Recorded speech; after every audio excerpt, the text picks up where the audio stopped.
দুটো কথা বলেন আপনি সংক্ষেপে। জি আলহামদুলিল্লাহ, মহান রবের দয়া, আল্লাহ রাব্বুল আলামিন হেদায়েতের পথ দেখিয়েছেন। আসলে আমি বেশ কয়েক বছর ধরেই আহলুল হাদিস সালাফি মানহাজের বিভিন্ন বিদ্বানদের জীবিত মৃত সবার কিতাব সংগ্রহ করে পড়েছি। আমার কাছে প্রায় 800 প্লাস কিতাব আছে শায়েখ। মাশাআল্লাহ। সালাফি বিদ্বানদের আগের এখনকার যুগে যেমন আমাদের এই শায়েখের সবগুলো কিতাব সংগ্রহ করেছি, যেখানে পেয়েছি যেখান থেকে সবগুলো সংগ্রহ করেছি।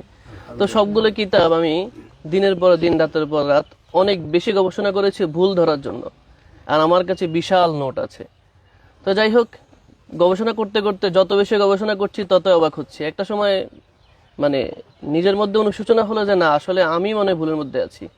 এরপর আস্তে আস্তে আস্তে আস্তে মনে হলো যে না, নিজের মধ্যে সত্যকে আর কত গোপন করবো। আর আমার মনে হচ্ছে যে না, সালাফি মানহাজের ওলামায়ে কেরাম ওনারাই কোরআন হাদিসের সবচাইতে বেশি নিকটে আছে। এই সকল বিষয়গুলো ভাবতে ভাবতে আসলে তেমন কোনো প্রতিকূল পরিবেশ ছিল না যে প্রকাশ করব বলবো। যার কাছে বলতে গিয়েছি তার কাছ থেকে ব্লেমের শিকার হয়েছি।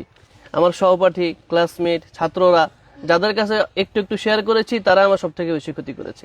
এখন সব দিক থেকে আমাকে কোণঠাসা করেছে। যাই হোক, আমার আসলে চাওয়ার মতো কিছু নেই, জাস্ট আপনাদের কাছে একটু দোয়া চাই, ভালোবাসা চাই, এতটুকু। আর বিদ্বান যারা রয়েছেন, যারা চলে গেছেন, তাদের নাম ধরেও তো অনেক অনেক বিদ্রূপ মন্তব্য করেছি, আল্লাহ রাব্বুল আলামিনের কাছে ক্ষমা চাই। আর যারা জীবিত আছেন শায়েখ, ওনাদের নামে তো অনেক বেশি মিথ্যাচার করেছি, অনেক বেশি গালিগালাজ করেছি, অনেক বেশি ব্লেম দিয়েছি। ওনাদের কাছে আমি তো ক্ষমা চাই।